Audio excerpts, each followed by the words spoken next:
kita dalam keadaan safar untuk kembali ke tanah air. Mari kita memanfaatkan momentum dalam keadaan safar di mana kita dapat mengetahui dari sabda Rasulullah SAW bahwa salah satu doa yang mustajab adalah doa orang yang safar. Safar dalam keadaan iman dan Islam, safar dalam keadaan mendekatkan diri kepada Allah, safar dalam keadaan ketaatan kepada Allah Subhanahu wa taala. Mari kita bermohon kepada Allah Subhanahu wa taala, meminta kepada Allah, berdoa kepada Allah, dan kita yakin doa kita dikabul oleh Allah. Apa sebab? Yang pertama, Allah Subhanahu wa taala perintahkan hamba-Nya untuk berdoa. Ud'uni astajib lakum, berdoalah kepadaku, aku akan kabulkan. Itu janji Allah. Innallaha la yukhliful mi'ad. Sesungguhnya Allah tidak akan menyalahi janjinya. Yang kedua, kita ini adalah hamba Allah yang beriman. Kita ini hamba Allah yang muslim. Alhamdulillah kita sudah melakukan umrah. Iblis, salah satu makhluk Allah yang durhaka, yang membangkang, yang sombong, berdoa kepada Allah, Allah kabulkan. Iblis saja yang durhaka, yang sombong, yang dijamin masuk ke dalam neraka, bermohon kepada Allah, Allah kabulkan. Lantas bagaimana dengan orang yang beriman? Lantas bagaimana dengan umat Nabi Muhammad SAW? Makanya kita harus yakin ketika kita berdoa, doa kita dikabul oleh Allah Subhanahu wa taala. Akan tetapi ada yang diberi cash langsung oleh Allah, ada yang ditunda oleh Allah. Kalau diterima, diterima oleh Allah. Kalau dikabul, dikabul oleh Allah. Cuman ada yang disegerakan, ada yang ditunda. Nah, jemaah yang dimuliakan oleh Allah Subhanahu wa taala, mari kita baca suratul Fatihah dengan mukjizat karomah fadilah keberkahan suratul Fatihah. Mudah-mudahan segala amal ibadah yang kita lakukan dalam umrah saat ini diterima oleh Allah Subhanahu wa taala. Doa-doa kita dikabul oleh Allah Subhanahu wa taala.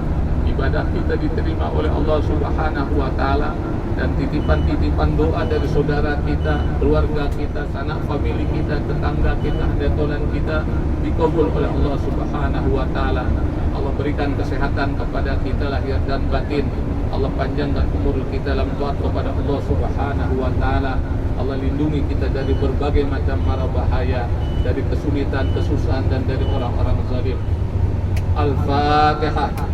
A'udzu billahi minasy syaithanir rajim. Bismillahirrahmanirrahim. Alhamdulillahi rabbil alamin. Ar-Rahmanir Rahim. Maliki yaumiddin. Iyyaka na'budu wa iyyaka nasta'in. Ihdinas siratal mustaqim. Siratal ladzina an'amta 'alaihim ghairil maghdubi 'alaihim waladdallin.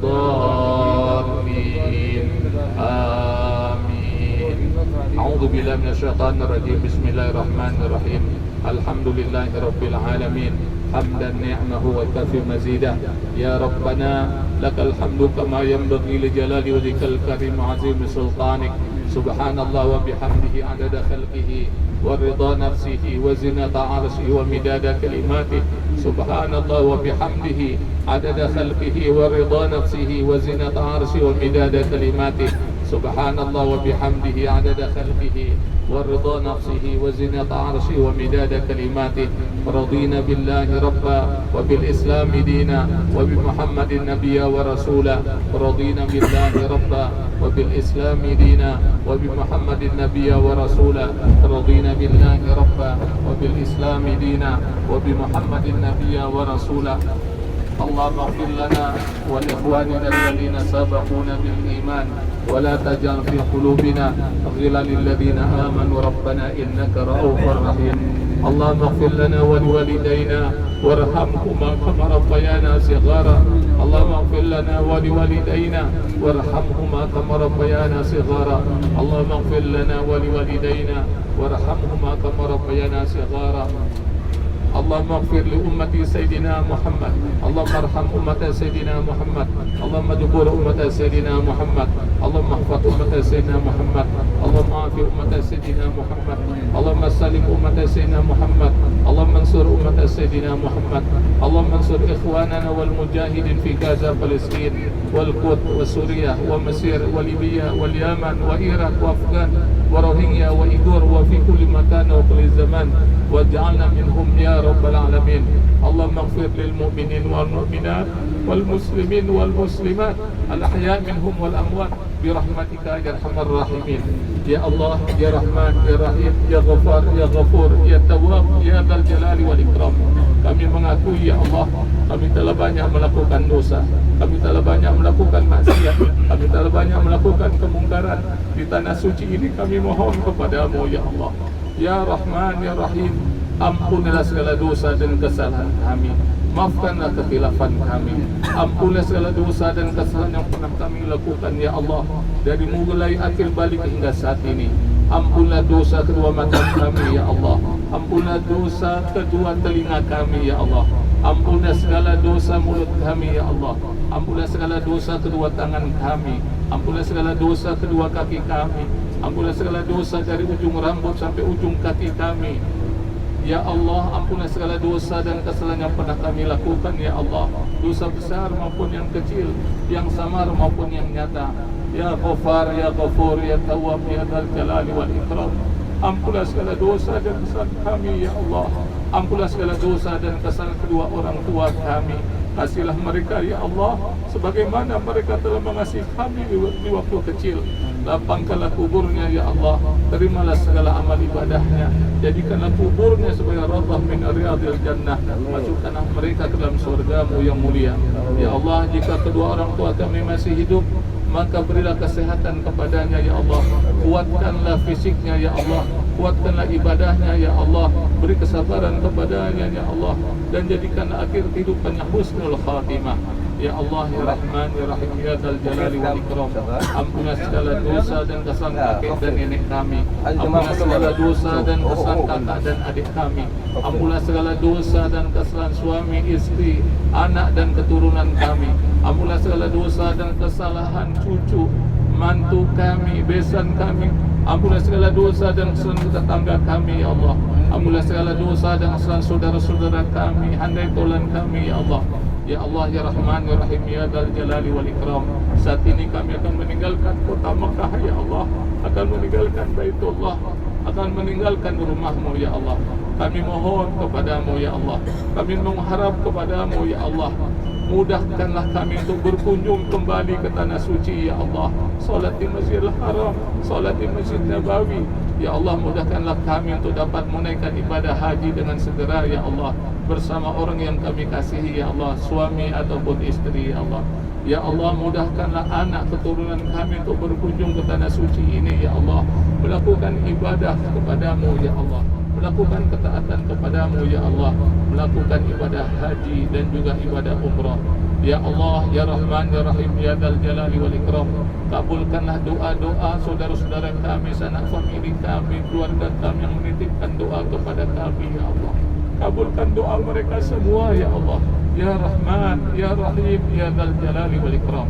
Ya Allah, sembuhkanlah penyakit saudara-saudara kami yang saat ini sedang sakit ya Allah.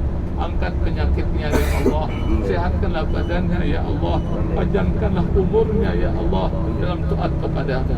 Ya Allah, tolong dan bantulah saudara-saudara kami yang saat ini sedang terlilit hutang. Beri kemampuan kepadanya untuk melunasi segala hutang-hutangnya.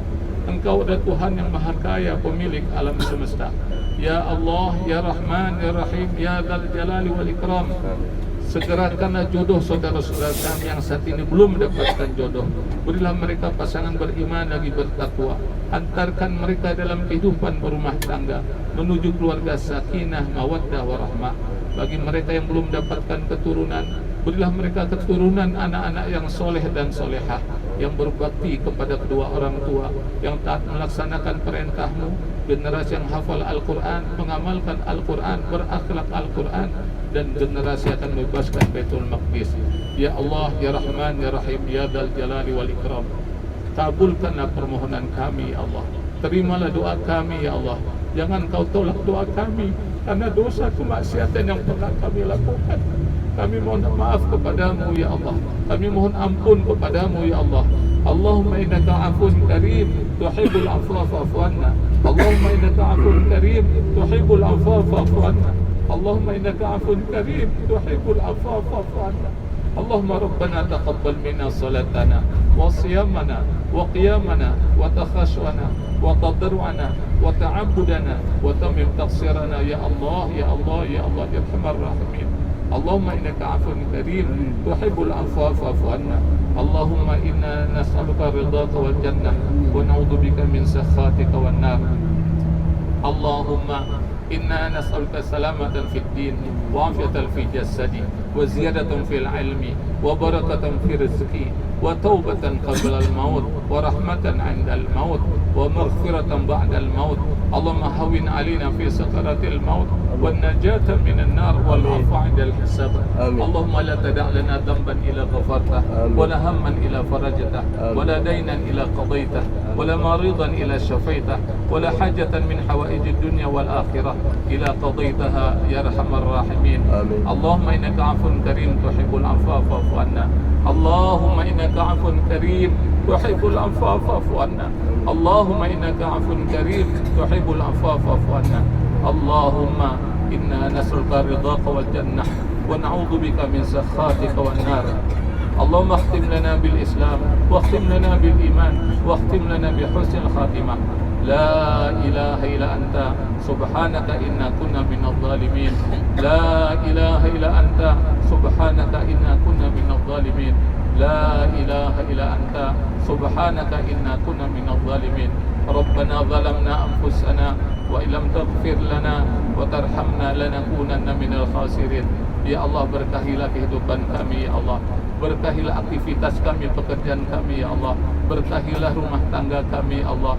Berkahilah bangsa dan negara kami ya Allah. Ya Rahman ya Rahim ya Dzal Jalali wal Ikram. Rabbana taqabbal minna innaka antas samiul alim wa tub alaina innaka antat tawwabur rahim. Allahumma hdina fiman hadait wa afina fiman afait wa tawallana fiman tawallait wa barik lana fima a'tait wa qina bi rahmatika syarra ma qadait. Allahumma a'izzal Islam wal muslimin. Allahumma a'izzal Islam wal muslimin. Allahumma a'izzal Islam wal muslimin. Allahumma kshif 'anna wa 'an jamil muslimin min al bala wal waba wal mihan wal fitan ma la yakshifu ghairuh. Allahumma likal kafarata wal musyrikin wal munafiqin wal zalimin 'alaina. ربنا تقبل منا إنك أنت السميع العليم وتوب علينا إنك أنت التواب الرحيم. اللهم أفرغ علينا صبرا وثبت أقدامنا وانصرنا على القوم الكافرين. ربنا لا تزغ قلوبنا بعد إذ هديتنا وهب لنا من لدنك رحمة إنك أنت الوهاب. ربنا هب لنا من أزواجنا وذريتنا قرة أعين واجعلنا للمتقين إماما. رب اجعلني مقيم الصلاة ومن ذريتي ربنا وتقبل دعاء.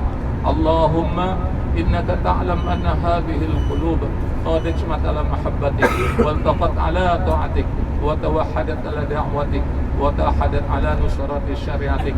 ووثق اللهم رابطاتها واهد مدها واهدها سبلها واملأها بنورك الذي لا وصر صدورها بفضل الإيمان بك والجميل التوكل عليك واحيها بمعرفتك ومت على الشهادة في سبيلك إنك نعم المولى ونعم النصير. Ya Allah ya Rahman ya Rahim ya Dzal Jalali wal Ikram. Terimalah umrah kami ya Allah. Terimalah tawaf kami ya Allah. Terimalah sa'i kami ya Allah. Terimalah tahallul kami ya Allah. Terimalah infak sedekah kami ya Allah. Terimalah bacaan Al-Quran kami ya Allah. Terimalah talbiyah kami ya Allah. Terimalah segala amal ibadah yang telah kami lakukan di pada suci ini ya Allah. Ya Rahman ya Rahim ya Dzal Jalali wal Ikram. Ya Allah, masukkanlah kami semua ahli keluarga kami Allah ke dalam surga-Mu tanpa hisab, dan pertemukanlah kami dengan Rasulullah sallallahu alaihi wasallam nanti di akhirat kelak ya Allah. Ya Allah, catatlah kami sebagai umat Nabi Muhammad sallallahu alaihi wasallam. Ya Allah, akuilah kami sebagai umat Nabi Muhammad sallallahu alaihi wasallam. Ya Allah, beri kesempatan kepada kami ya Allah untuk dapat mencium tangan Rasulullah sallallahu alaihi wasallam. Ya Allah, ya Rahman, ya Rahim, ya Dzal Jalali wal Ikram. Berikan kesempatan kepada kami nanti di akhirat untuk mendapatkan minuman dari telaga Kausar yang diberikan oleh Rasulullah sallallahu alaihi wasallam. Ya Allah, berilah kesempatan kepada kami Allah, sebelum kami meninggal dapat bermimpi bertemu dengan Rasulullah sallallahu alaihi wasallam, orang yang paling kami cintai ya Allah, orang yang kami ziarahi dalam umrah kali ini ya Allah. Ya Allah ya Rahman ya Rahim ya Dzal Jalali wal Ikram, mudahkanlah kami untuk dapat melakukan umrah dalam bulan suci Ramadan ya Allah. Mudahkanlah kami untuk melakukan itikaf 10 hari terakhir di Masjidil Haram ya Allah, bersama ahli keluarga kami ya Allah. Mudahkanlah ya Allah, mudahkanlah ya Allah, mudahkanlah ya Allah. Rabbana atina fid dunya hasanah wa fil akhirati hasanah wa qina adzabannar wa adkhilna jannata ma'al abrar ya aziz ya ghaffar ya rabbal alamin. Wa sallallahu ala nabiyyina Muhammad wa ala alihi wa sahbihi ajma'in. Walhamdulillahi rabbil alamin. Jemaah yang dimuliakan oleh Allah Subhanahu wa taala, kita sudah bermohon berdoa kepada Allah Subhanahu wa taala. Dengan doa yang kita lakukan menunjukkan kedhaifan, kelemahan kita. Kita adalah makhluk yang lemah, kita makhluk yang sangat membutuhkan Allah Subhanahu wa taala. Kita mengharap mudah-mudahan doa kita dikabul oleh Allah Subhanahu wa taala. Amin amin ya rabbal alamin. Jemaah yang dimuliakan oleh Allah Subhanahu wa taala, kita baru saja melakukan ibadah umrah. Sekarang kita menuju ke Jeddah untuk kita akan pulang ke tanah air. Kalau kita perhatikan penjelasan dari beberapa ulama, tanda orang yang mendapatkan hadiah mabrur atau umrah yang makbulah adalah orang itu yang pertama dia banyak berzikir, banyak menyebut Allah Subhanahu wa taala, banyak mengingat Allah Subhanahu wa taala. Karena di dalam pelaksanaan umrah ataupun haji, Allah mentarbiyah setiap hamba yang melakukan prosesi tersebut untuk senantiasa berzikir mengingat Allah Subhanahu wa taala. Coba kita perhatikan dari mulai kita miqat. Kemarin kita miqatnya di Bir Ali. Kita mengucapkan kalimat talbiyah, labbaik Allahumma labbaik, labbaik la syarika laka labbaik, innal hamda wan ni'mata lakal mulk la syarika lak. Kalimat talbiyah itu adalah kalimat zikir, kita mengingat kepada Allah. Kita bisa datang ke tanah suci ini karena apa? Karena panggilan Allah, karena karunia Allah, karena pertolongan Allah, karena bantuan Allah. Makanya ketika kita sampai ke tanah suci, kita ucapkan labbaik Allahumma labbaik. Aku penuhi panggilanmu ya Allah. Aku tinggalkan pekerjaanku, aku tinggalkan rumahku, aku tinggalkan aktivitasku, semuanya aku tinggalkan harta bendaku di Indonesia. Aku penuhi panggilanmu ya Allah. Oleh karena itu, karena kita sudah ditarbiyah, dididik, dibina oleh Allah Subhanahu wa taala dalam manasik, dalam prosesi umrah ataupun haji, maka nilai zikrullah ini harus kita bawa pulang ke tanah air. Artinya bagaimana? Mulai hari ini sampai kita meninggal dunia, kita harus berkomitmen untuk memperbanyak zikir kepada Allah Subhanahu wa taala. Bukan sekedar astagfirullah 3 kali setelah sholat, bukan sekedar kita mengucapkan subhanallah, alhamdulillah, Allahu akbar 33 kali setelah itu selesai, bukan. Tapi kita perbanyak lagi, setiap langkah kita, setiap aktivitas kita berzikir dengan kalimat-kalimat yang sudah diajarkan oleh Rasulullah SAW. Kita bisa menyebut subhanallah, alhamdulillah, Allahu akbar, la ilaha illallah.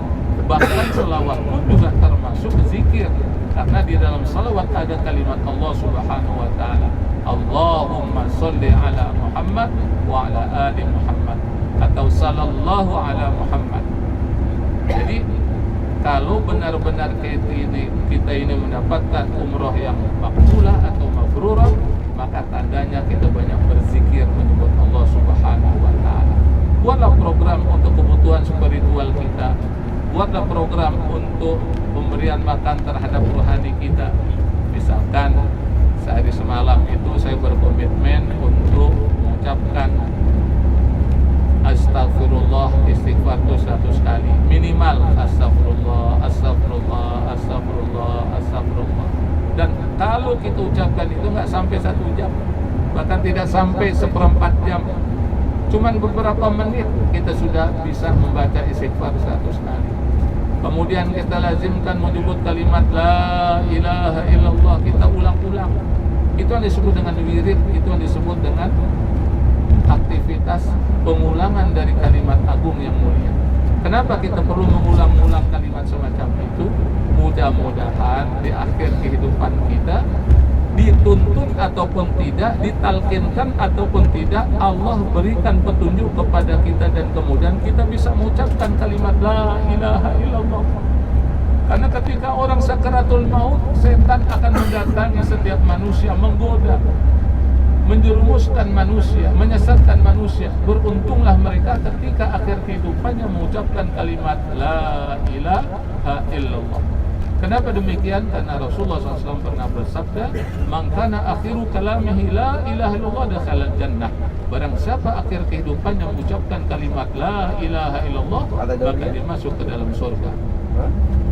Orang yang akan bisa mengucapkan kalimat tersebut adalah orang yang ketika sehat walafiat, ketika dia hidup, dia biasa mengucapkan kalimat itu. Saya ingin memberikan satu analogi. Ketika seseorang itu tidak suka susu, maka ketika ada orang lain memberikan susu, walaupun susu itu enak, termasuk 4 sehat 5 sempurna, maka orang itu akan menolak. Kalaupun dipaksakan juga susu itu diminumkan, masuk ke mulutnya akan dimuntahkan oleh dia. Sekiranya masuk juga ke dalam mulut, masuk ke dalam perut, maka perutnya akan melintir, kata orang Jakarta bilang, akan mules, akan sakit perut orang tersebut. Kenapa? Karena orang ini nggak biasa untuk minum susu.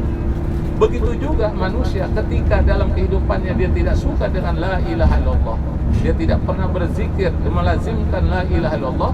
Kemudian ada orang yang menuntut ketika sudah kepayahan sakaratul maut, bu, panjabui lah bu, nak disabui lainnya, bangih ya, marah dia. Kenapa? Karena ketika dia hidup dia nggak bisa mendengarkan kalimat la ilaha illallah dan mengucapkan kalimat la ilaha illallah. Apakah ada orang semacam ini? Ada. Nah, ketika dia marah, kemudian dia tolak kalimat la ilaha illallah, dia meninggal, maka dia meninggal dalam keadaan su'ul khatimah. Na'udzubillah min dzalik. Kita tidak ingin semacam itu. Makanya dalam prosesi, dalam manasik umrah ataupun haji, kalimat zikir itulah yang sering kita ucapkan. Coba kita perhatikan lagi ketika kita tawaf, apa yang kita sebut?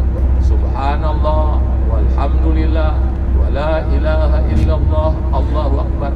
Begitu pula ketika sa'i, dan kita mendengar di kanan kiri kita dari rombongan jamaah yang lain mengucapkan subhanallah, walhamdulillah, wala ilaha illallah, Allahu akbar, dengan berbagai macam nada.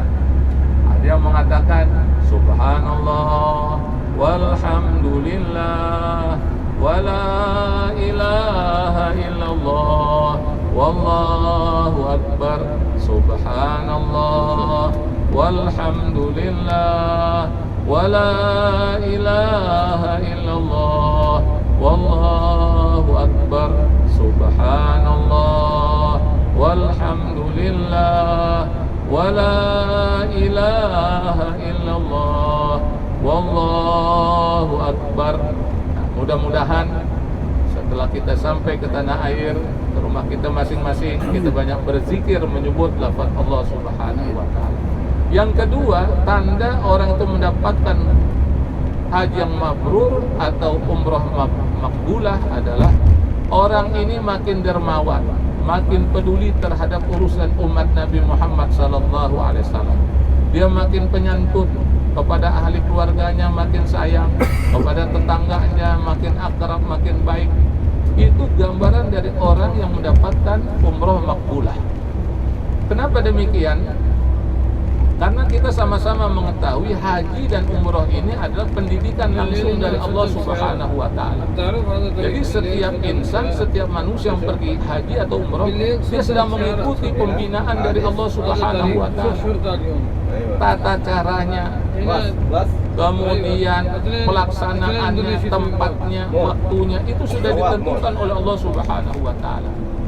Dia dilatih untuk taat kepada Allah Subhanahu wa ta'ala, dan orang yang taat kepada Allah Subhanahu wa ta'ala, maka dia akan terbentuk pribadi yang menjadi pribadi yang soleh, pribadi yang memiliki kepedulian kepada umat. Coba kita perhatikan filosofis dari sholat yang kita lakukan. Dimulai dengan kalimat takbir Allahu Akbar, diakhiri dengan kalimat salam.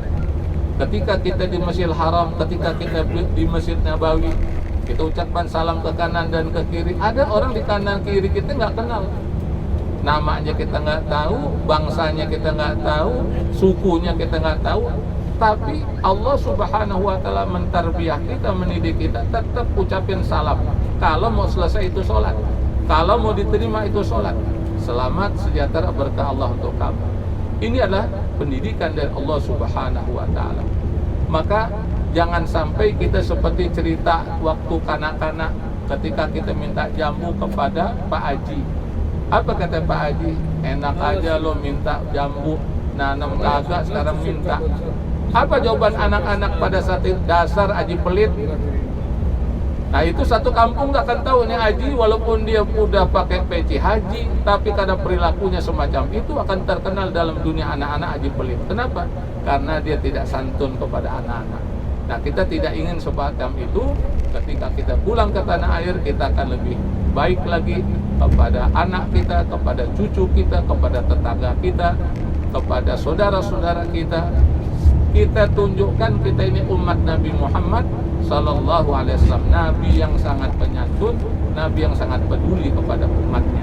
Dan ingat, Nabi Muhammad SAW pedulinya bukan saja di dunia, tapi sampai ke alam kubur dan akhirat umatnya. Apa buktinya? Ketika Nabi Muhammad SAW melewati suatu pekuburan, Rasulullah SAW mengambil pelepah korma, kemudian ditancapkan pelepah korma tersebut, dan beliau menjelaskan bahwa orang yang berada di alam kubur sedang disiksa oleh Allah Subhanahu wa Ta'ala. Mudah-mudahan dengan sabab pelepah korma yang ditanam oleh Rasulullah SAW, maka ini akan menghapuskan dosa dan kesalahannya, meringankan siksa yang sedang dialami di alam kubur. Lihat bagaimana kepedulian Rasulullah SAW.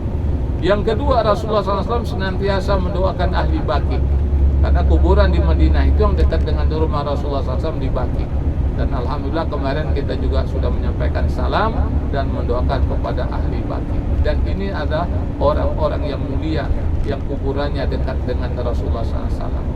Nah, jemaah yang dimuliakan oleh Allah Subhanahu wa Ta'ala, jadi orang yang memiliki tanda hajinya atau umroh makbulah, dia adalah orang yang sangat santun. Nah, Rasulullah SAW di akhirat adalah orang yang paling sibuk.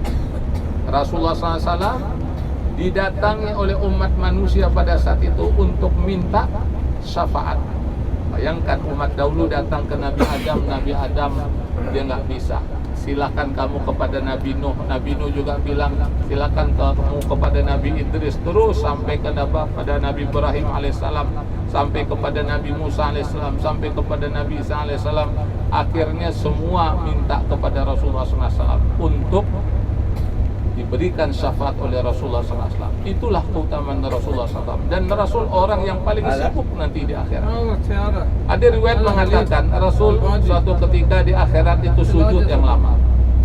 Kata Allah Subhanahu wa Ta'ala, ya Muhammad, angkat kepalamu, apalagi yang kau inginkan? Bukankah umatmu sudah masuk ke dalam surga? Kata Rasulullah SAW, betul ya Allah, umatku sudah masuk ke dalam surga, tapi masih ada umatku yang berada dalam neraka. Aku mohon ya Allah, keluarkanlah umatku yang ada dalam neraka, karena mereka masih memiliki iman walaupun sebesar zarah. Kami mohon ya Allah, keluarkan mereka ya Allah. Lihat bagaimana kepedulian Rasul kepada umatnya, perhatian Rasul kepada kita. Lantas bagaimana kepedulian kita kepada Rasulullah SAW? Dengan izin Allah, Rasul berikan syafaat, akhirnya umatnya masuk ke dalam surga. Ini yang disebut dengan syafaat. Dan Rasul akan mengenal umatnya dengan beberapa tanda. Yang pertama, tanda dari orang itu mengerjakan sholat. Jadi orang yang mengerjakan sholat, wajahnya akan bersinar bercahaya, tangannya akan bersinar dan bercahaya, kaki akan bersinar dan bercahaya. Kenapa? Karena bekas wudhu yang pernah dilakukan ketika di alam dunia. Oleh karena itu, sholat jangan kita tinggal lagi, bahkan harus kita tingkatkan kalau kita sudah pulang dari tanah suci.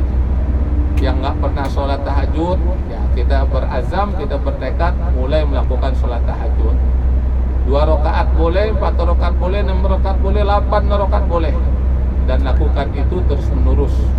Karena tidak rugi orang yang melakukan sholat tahajud. Itu amalan Nabi Muhammad SAW, itu amalan para sahabat, itu amalan para waliullah, itu amalan orang-orang soleh, itu amalan orang yang rindu kepada surga. Nah, kalau kita ingin bersama Rasul, ingin bersama sahabat, ingin bersama para waliullah, ingin bersama orang soleh, maka mulai saat ini bertekadlah kita untuk melakukan sholat tahajud walaupun cuma 2 rakaat. Yang jarang sholat duha, ayo kita lakukan sholat duha.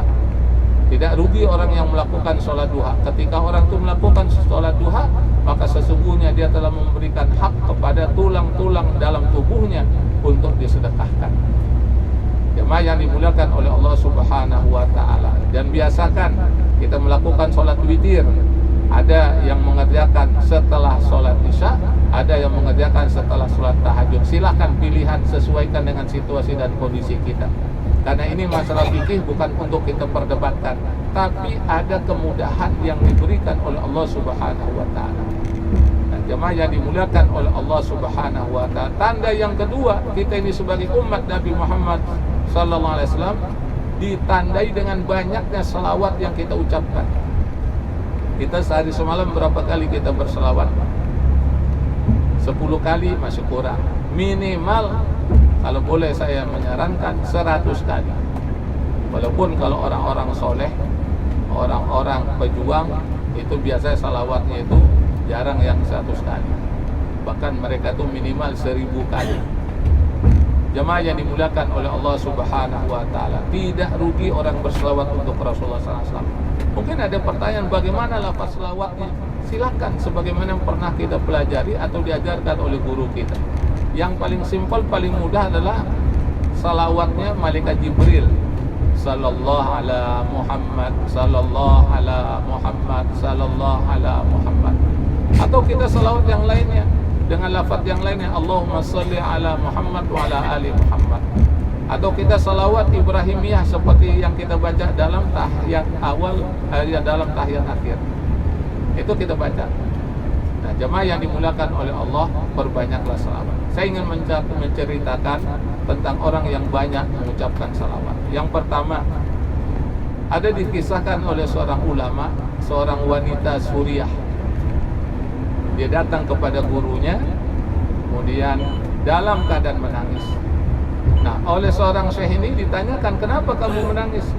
Apa orang tua kamu meninggal dunia? Tidak. Apa saudara kamu ada yang terbunuh? Tidak. Karena kita sama-sama mengetahui di Suriah sekarang juga masih terjadi konflik. Lantas kamu menangis kenapa?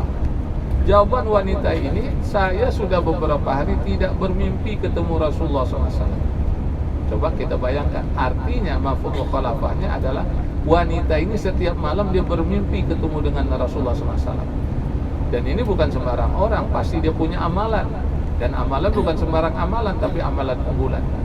Kemudian oleh syekh ini ditanya, apa yang kamu lakukan setiap hari? Saya biasa melakukan sholat, mengaji, beraktivitas. Enggak, amalan yang spesial yang kamu lakukan apa? Yang senantiasa kamu lakukan. Akhirnya diungkapkan, saya biasa berselawat. Tahukah jemaah yang dimuliakan oleh Allah Subhanahu wa Ta'ala, berapa kali dia berselawat untuk Rasulullah SAW sehari semalam? Jawabannya adalah 15.000 kali dia berselawat untuk Rasulullah SAW. Yang kedua, dan ini sudah ada di video, sudah di-share, jadi viral, yaitu kisah Sultan Abdul Hamid, penguasa Turki Utsmani. Pada saat itu ada seorang yang terlilit hutang. Dia bermimpi ketemu Rasulullah SAW. Kata Rasulullah SAW, datang itu Abdul Hamid minta dia melunasi hutang-hutang kamu. Kemudian apa buktinya bahwa orang ini bermimpi ketemu dengan Rasulullah SAW? Rasul menjelaskan bahwa Sultan Abdul Hamid kemarin dia tidak baca wiridnya, dia tidak baca salawat yang sebagaimana dilakukan setiap hari. Kenapa? Karena dia ketiduran di atas meja kerjanya. Maka datanglah orang yang punya hutang banyak ini kepada Sultan Abdul Hamid, penguasa Turki Utsmani pada saat itu. Maka disampaikanlah salam salam, kemudian disampaikan salam dari Rasulullah SAW. Ketika disebut nama Nabi Muhammad SAW, Sultan Abdul Hamid menaruh sahur sangat hormat sekali. Dia sangat terharu namanya disebut oleh Rasulullah SAW. Nah, jemaah yang dimuliakan oleh Allah Subhanahu wa Ta'ala, kemudian orang ini mengatakan, tolong utang saya dilunasi. Ya bahasa kitanya, kamu yang utang masa saya yang bayar? Enggak, ini Nabi yang nyuruh kamu bayar utang. Ketika disebut semacam itu, Tekun Sultan Abdul Hamid dia kagum namanya disebut oleh Rasulullah SAW. Jadi Sultan Abdul Hamid adalah pemimpin yang cerdas. Ditanyakan, apa buktinya kamu bermimpi bertemu dengan Rasulullah SAW? Rasulullah SAW menjelaskan, kamu kemarin tidak baca wirid, tidak baca selawat untuk Rasulullah SAW karena kamu ketiduran, karena kamu capek ngurusin rakyat. Dan benar memang kemarin Sultan Abdul Hamid dia tidak baca wirid. Nah, jamaah yang dimuliakan oleh Allah Subhanahu wa Ta'ala, dengan sebab zikir dan selawat yang diucapkan terus-menerus tadi, akhirnya orang yang punya utang ini, utangnya dapat dilunasi dengan bantuan Sultan Abdul Hamid. Yang seorang pemimpin, dia memiliki wirid, dia senantiasa berselawat untuk Rasulullah SAW. Mungkin ketika saya sampaikan kisah ini, ada yang berkomentar, itu kan cerita dulu, cerita di negara orang. Oke, saya punya murid, rumah kontrakan, 4 bulan belum bayar, anaknya lebih dari 4. Nah, saya biasa mengingatkan murid-murid saya, jamaah jangan lupa bersalawat minimal 100 kali. Nah, dia katakan, alhamdulillah Ustaz, saya selawat saya sehari semalam itu 10.000 kali. Subhanallah, kaget juga saya. Inilah amalan unggulan. Alhamdulillah dengan izin Allah, karena dia terus-menerus komitmen dia berselawat untuk Rasulullah SAW, Allah mudahkan urusan kontrakan yang 4 bulan